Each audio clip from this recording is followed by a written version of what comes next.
following program is intended for mature audiences.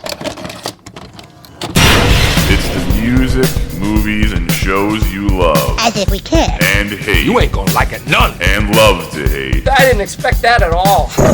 This is the Broken Remote.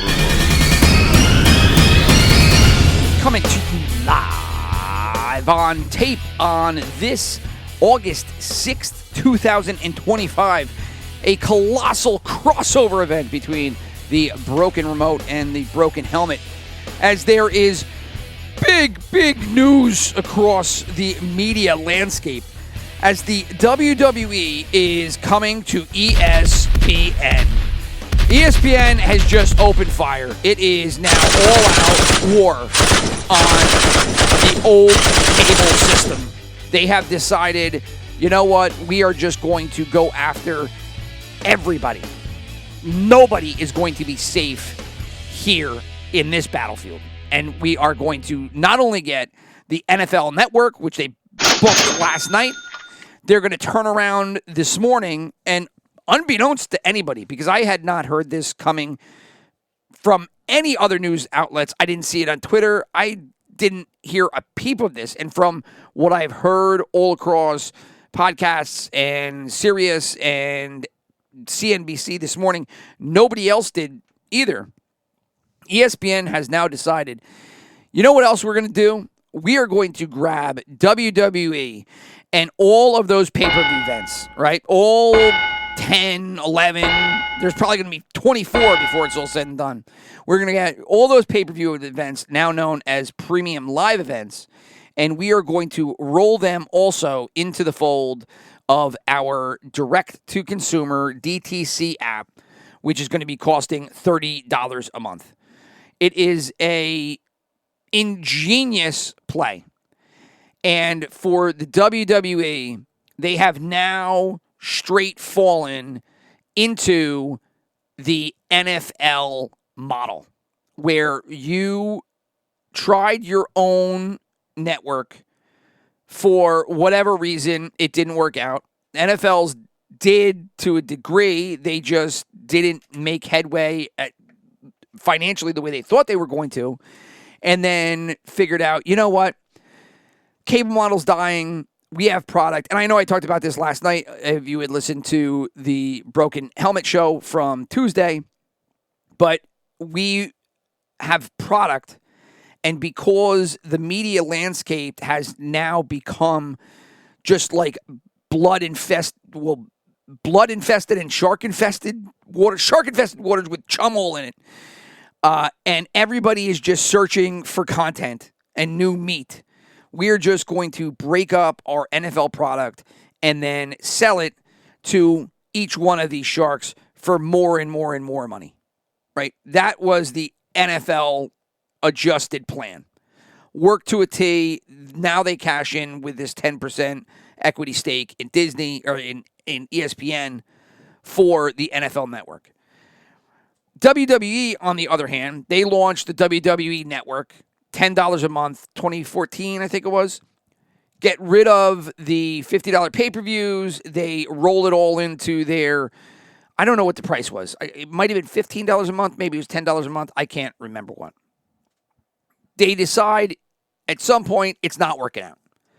Much like the NFL Network, you know what? We would be better off saying screw the network side of it because we are a wrestling company. And the better idea for us would be to focus on what we do best, and that is content. So why don't we just say screw the network and offload the properties we've built to whoever wants it. In comes Peacock. Peacock becomes the home for WWE in that deal. And I don't have the details of that original deal. I do know that it's going to expire in 2029. So we have 4 years before that deal is done. So everybody ends up getting Peacock. Huge win for Peacock. WWE gets to go back to just being a content creator, which is what they are. They are not a network. They are a content creator. And that just chugs along up until 2024. 2024 comes along, and then Netflix says, you know what? We want in, and we are going to take Raw. And the WWE was more than happy to come along and take all of that money. I mean, forget it. Financially, fireworks. So, WWE signs a 10-year, $5 billion, that's billion with a B, deal with Netflix to stream Raw every Monday night. So Raw is then gone from Peacock. Also gone from Peacock ended up being the library. That one was tough because I was right in the middle of a rewatch of old Attitude Era, going back to Nation of Domination and watching The Rock go through. And right in the middle of it, they make this deal, and then they move the whole catalog. And I gave up on it. I did see that you can find some of it, but I think the way that they have it on Netflix currently is it's more or less a best of format where they don't have every single old Raw broadcast. Maybe they've changed it. Maybe they were ramping up. But when I went to go try to pick up where I left off, all of a sudden there were weeks missed in between, and it was just big thematic 90s episodes of Raw. Right, and remember, SmackDown didn't exist at the time, so I was just following Raw at that point. So Netflix comes in, they do that deal, and that's where we sat for the past, I guess, year and a half, right? 2024. They signed, I think it was January of 2020, or maybe they did the Netflix thing January of this year. So they signed it last year, but the first Raw on Netflix was January of this year. So now they have thrown you another curveball. So everybody that got accustomed to watching WWE in this new format, which for those of you scoring at home, is Raw on Netflix, SmackDown on USA and Peacock, pay-per-views on Peacock, right? And then, there's the other shows, if you, LFG, and now there's Unreal, and I don't know, I don't watch NXT, but NXT is somewhere else. So, pay-per-views were Peacock, SmackDown was Peacock and USA, and then Netflix had Raw. That basically stays the same, except now Peacock will only have SmackDown, and all the PLEs will now move over to ESPN. So, monster deal, monster move by both ESPN and WWE. Here is the story, this one coming from CNBC. WWE is coming to ESPN. Disney-controlled sports entertainment business will pay an average of $325 million per year. Per year! Whoa. No, you read that right. Not $325 for the 5 years. $325 per year for 5 years. So, which actually you would expect it to be $325 per year because that for a 5-year deal, then you're looking at 60. It doesn't make sense. So, $325 per year for 5 years.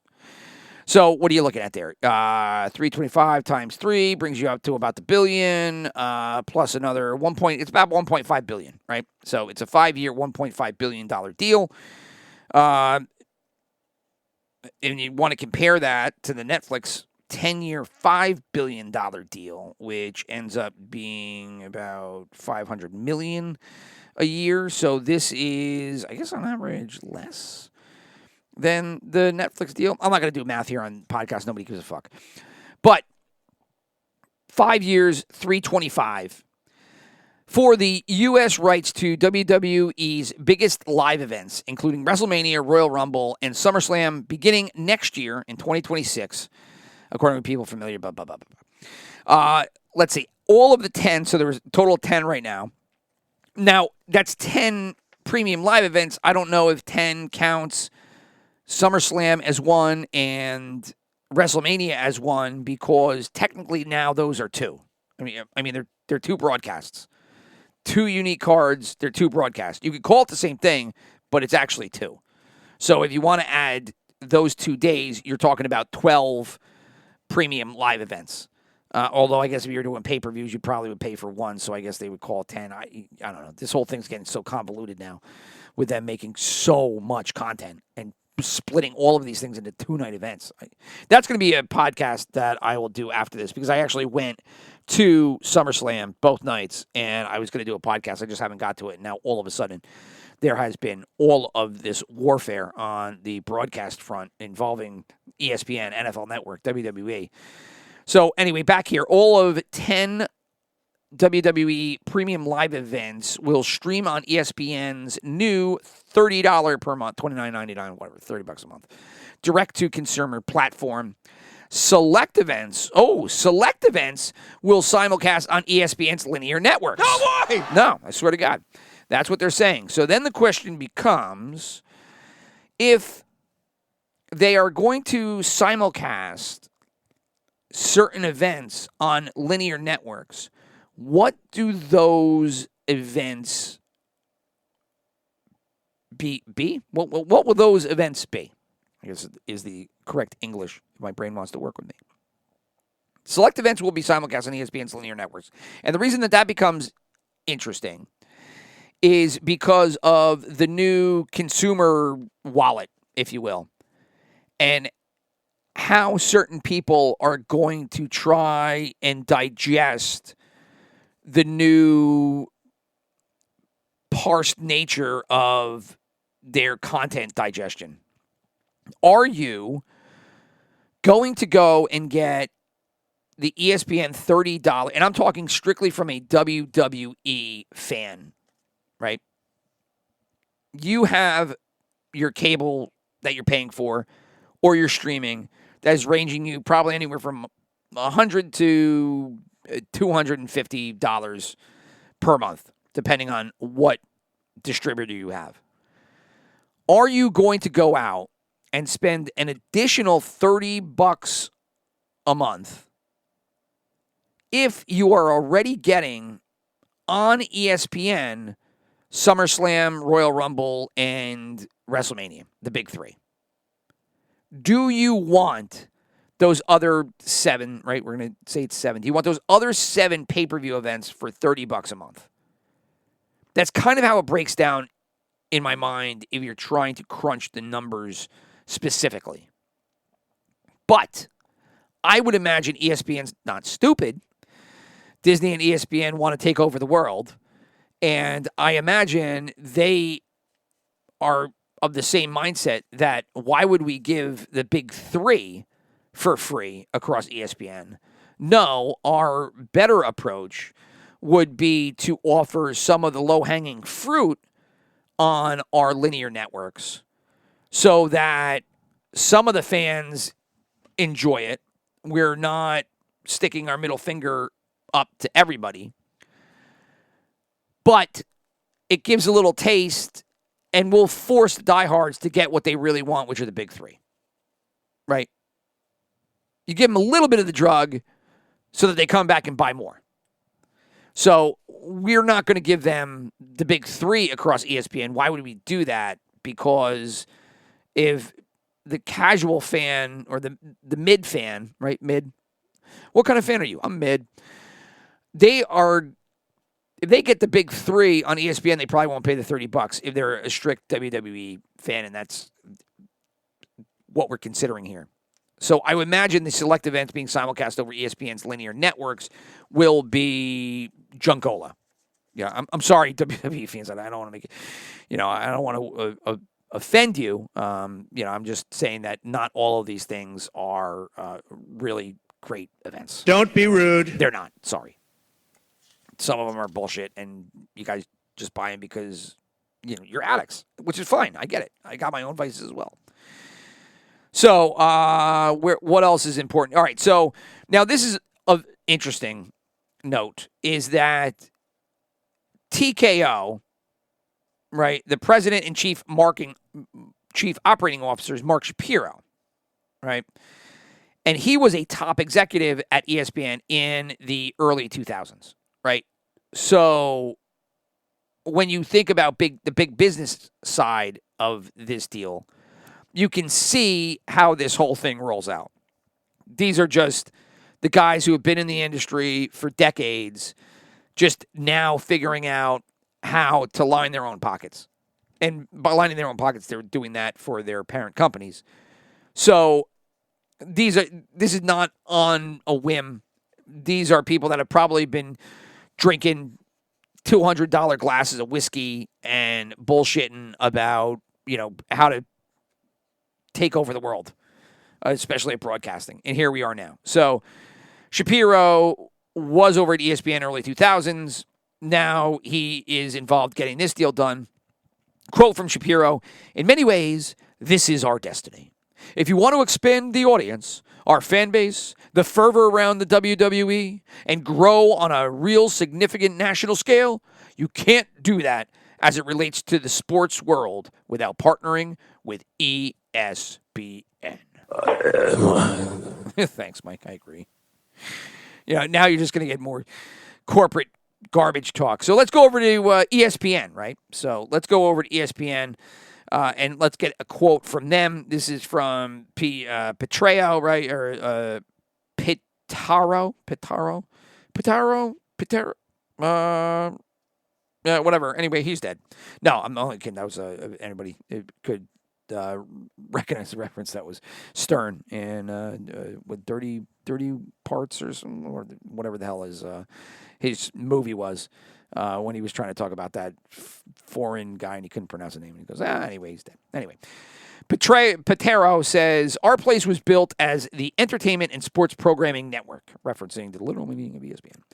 "This is a fantastic way for us to expand our audience. It's younger, it's more diverse, it's more female than what we see at the network level." That is straight from Disney. That is Disney just drooling over the audience that they now get to tap into. And they get to mold in whatever way, shape, and form they want, right? Whether it is just for straight dollars and to try to get them to their parks. Because at this point, that the Disney theme parks are going to have NFL stuff. They're going to have WWE stuff. This is, for Disney, this is part of their master plan that's been ongoing for quite a long time now. ESPN now into that fold and is now a heavy player in this. But Disney probably saw what I saw this weekend. Well, they saw it way before I saw it this weekend. But is just tons and tons of kids now at these WWE events. Parents who just have an open wallet for these children, just buying them every new shirt under the sun, every new belt that is just thrown behind the counter. There's a new product put up to every one of these things, and every kid has to have each and every one.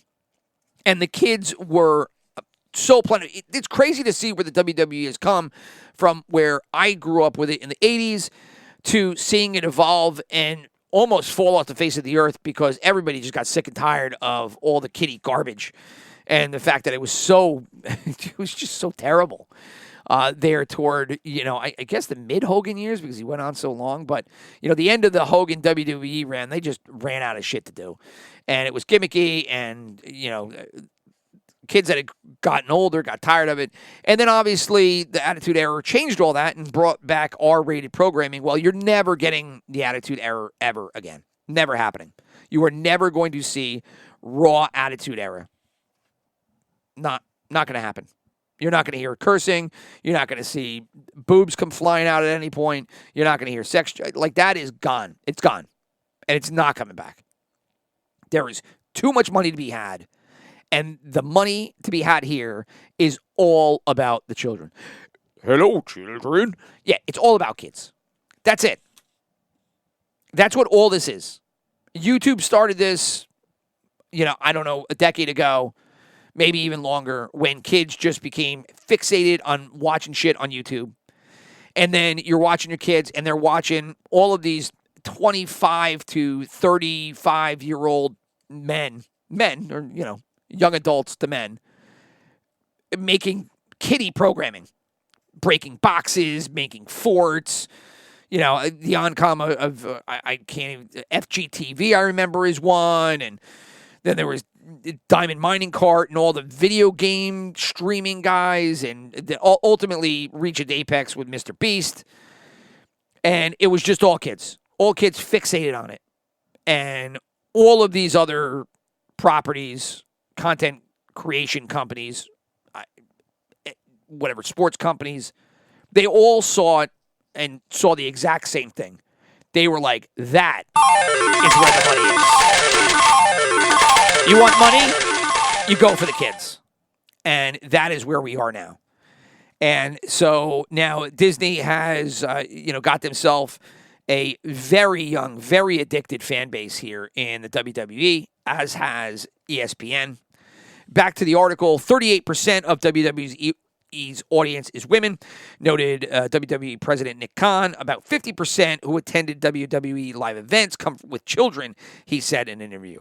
100% fact, you can bank that. Because just go to a live event. I just went to SummerSlam 2 nights in a row. Turk, what's up? Thanks, buddy.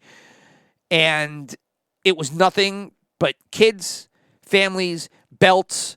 I mean, it was in a full football stadium. By the way, wrestling is not built for a football stadium. It's not. It's too big. The sight lines kind of stink. It's way better in a stadium. But if you can sell out 2 nights of 60,000 people, where are you going to put that? You got to put it in a football stadium. You're not going to be able to do that anywhere else. So those are the fans that go into attendance.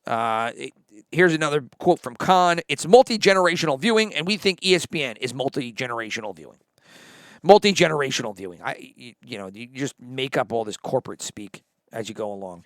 And here is some of the financials. I mentioned some of this before, but 2024, WWE signed the 10-year, $5 billion deal with Netflix to stream Raw every Monday night.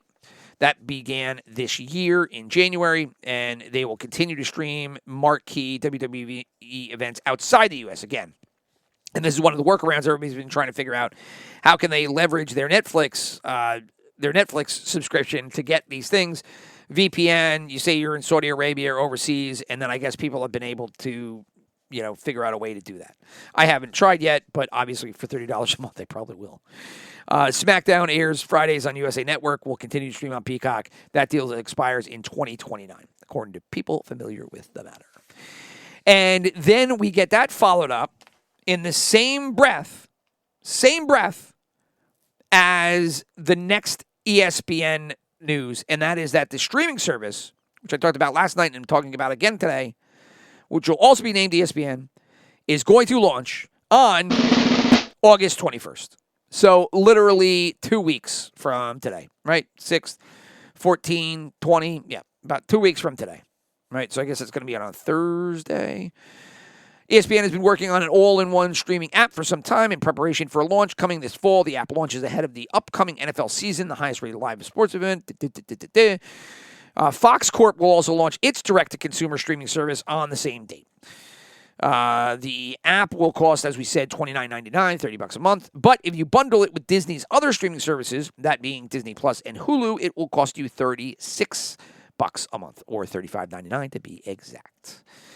Now, on Wednesday, this was it. The WWE announced the deal. I just talked about all that. And it was an average of $325 annually in the 5-year deal. So it was an average of $325, and that's how they're announcing it. That must mean that it probably starts low and runs higher. And I would imagine the reason for that is that they can then take the final year of the deal and then, even though they don't have to, but they can tote that as what the going rate for the auction will be.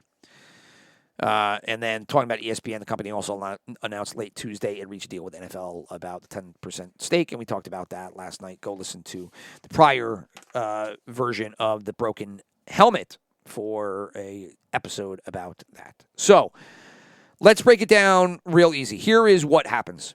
This is a all-out assault by ESPN on the cable network, on the cable industry.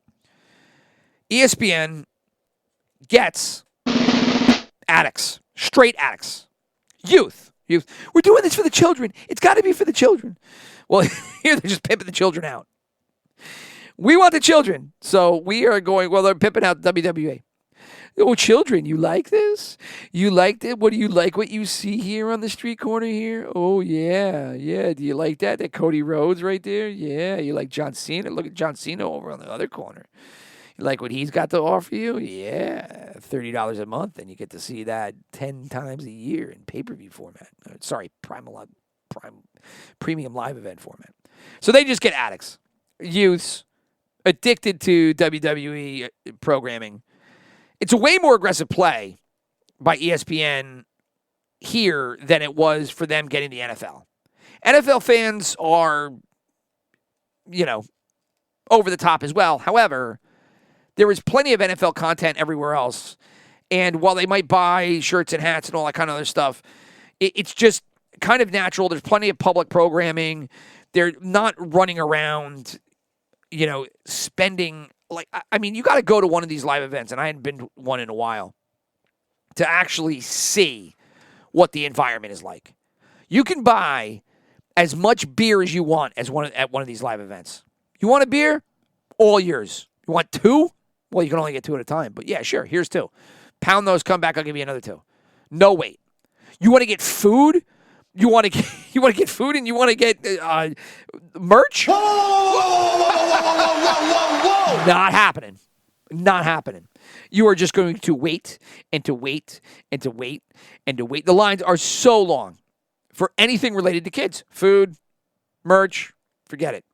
Beer, all yours. Go ahead. So ESPN makes this play for the addicted youth fan of the WWE. Disney, let's include Disney because this does factor into their portfolio companies. They now get to amplify ESPN and its strength in the marketplace. They also get direct access to key demos, which they love for their other properties. And if you want to go conspiratorial, their agenda at large, they get direct access to women, to children, diversity. Another thing, if you want to see a diverse crowd, go to, and I posted this actually on the Broken Helmet Twitter feed, X feed. If you want to really have your wig blown back, go to a live WWE event in 2025. Then go home and watch the 1998 SummerSlam pay-per-view on Netflix. It's Netflix now, right? That's where it is? Wherever Netflix. Oh, no, Peacock. On Peacock.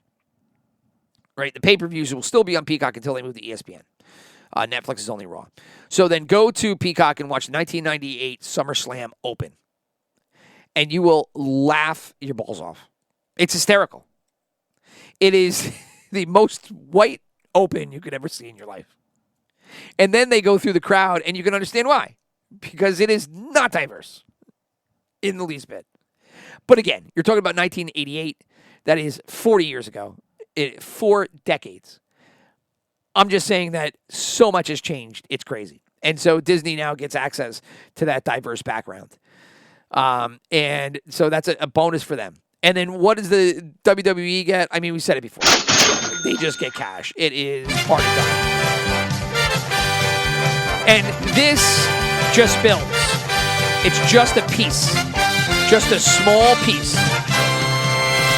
Because what they have done is they have followed the NFL's lead and they have broken up all of their content and are just auctioning it off to the networks and the streamers and the apps and said, you know what? You guys are the ones that want subscribers. We just want money. So if our content helps get you subscribers, how much is that worth to you? And we will throw the blood in the water and we will let you sharks eat each other up. And so they just get cash.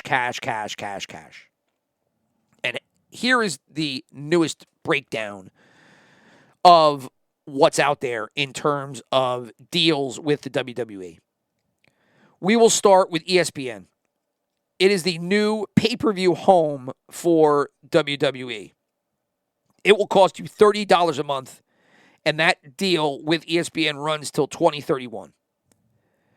You want to watch Raw, the night after the pay-per-views, you're going to go over to Netflix. You're going to be paying anywhere from $8 to $25, depending if you do the ad tier. And I imagine that the $8 ad tier includes Netflix, or includes Raw. I don't know why it wouldn't. But that will run you $8 to $25. That's where you're going to go for Raw the day after the pay-per-view. That deal runs until 2034. Then it comes down to Friday Night SmackDown, or, it's not Thursday anymore, so it's Friday SmackDown. And any kind of other, pay-per-view currently that you want to watch, historically speaking, you're going to go to Peacock or your cable provider for that one, and the USA Network. And that will cost you either $10 if you go the Peacock route, or maybe $100 to $200, depending on what your cable bill is, if you just want to get your fix via your cable distributor. And that deal runs through 2029. So Monday night, Raw on Netflix. Friday night, SmackDown on Peacock or cable. And then you turn into ESPN app for the pay-per-view. Now, looking at the dates of those, here's how this works. The cable Peacock deal, well, it's the Peacock, it's the USA, it's the NBC deal, right? I don't know what that deal is. However, I do know that it will run until 2029. At that point, the next deal is going to be based on, I would imagine, this ESPN deal at the average of $325 million a year. Here it is. The Peacock deal was a 5-year deal for $180 million. So ESPN has doubled the price of the Peacock deal. So you would imagine now that at an average of $325, I don't think that, you never know. Maybe WWE can double the next package and take the, annual $325 million a year from ESPN, and maybe they could double that to $600 million a year.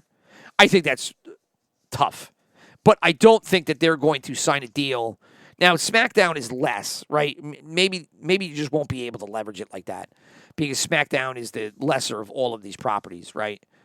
So, but you're getting more than 180, that is for sure. Where that lands between 180 and the 325 average, who knows? I don't know. I would say probably, where are you going to put it? I'm going to say probably around the $280 million range. I can't see it getting more than pay-per-views because that Peacock package now has just become junk, especially since you lost the pay-per-views, right? So that 180 was with the pay-per-views. Now this is with the pay-per-views. So I would imagine that this SmackDown deal probably dials up to about $280 a year. So in 2029, you're going to see a new deal for SmackDown. Let's say that averages, I don't know, like $290, per year. Who knows? Maybe they get over the $325 million a year that ESPN paid. That's going to be the first domino to fall. Then in 2031, the ESPN pay-per-view deal will run out. And you will obviously see WWE look to jack up the cost of the $325 million a year. And that will then get done 2031, 2034. 3 years later, you're going to see the Raw deal evaporate. And that will then get thrown into the shark-infested waters. So what you are going to see now from 2029 to 2035. So this is going to be over a 5-year period. 2029 to 2035. Geez, Rich, just say the dates. 29 to 35, 5 years. You are going to see a total of 3 new contracts for WWE. 3.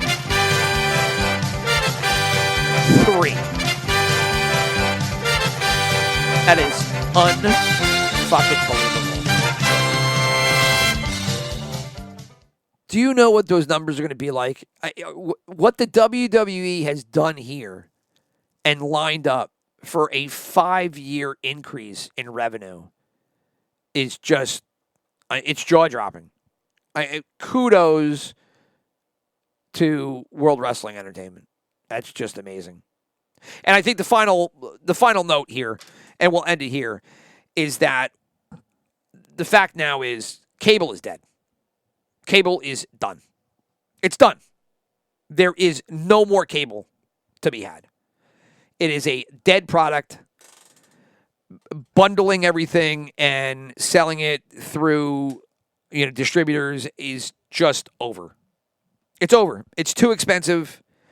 And the new premier content tier that all of these companies have developed have just bled the cable package dry.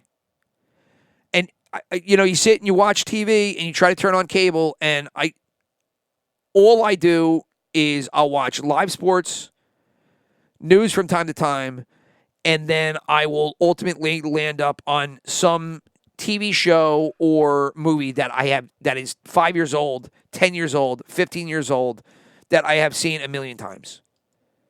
I'm on Paramount watching Raiders of the Lost Ark. Movie came out in the fucking 80s. That's what I'm paying. I'm direct TV stream, so I'm paying $100 a month for that. Oh, here's The Hangover that I've seen a million times. Great movie. Great movie. But I'm paying $100 for that. This can't be happening. No, it's happening, Stu. It is. I'm paying 110 months to watch the 3 hangovers, every other weekend. No shit. So cable's dead. It's going away. Now, we kind of all knew that was going to happen. A la carte was pumped by, John McCain, I think. Early 2000s was talking about a la carte as to not rip the consumer off with all these channels that you don't want, And now here it is. 20 years later, it has finally come. And I'll be looking forward to it because I want to cut down my cable cost too. But I just don't know how I'm going to do it.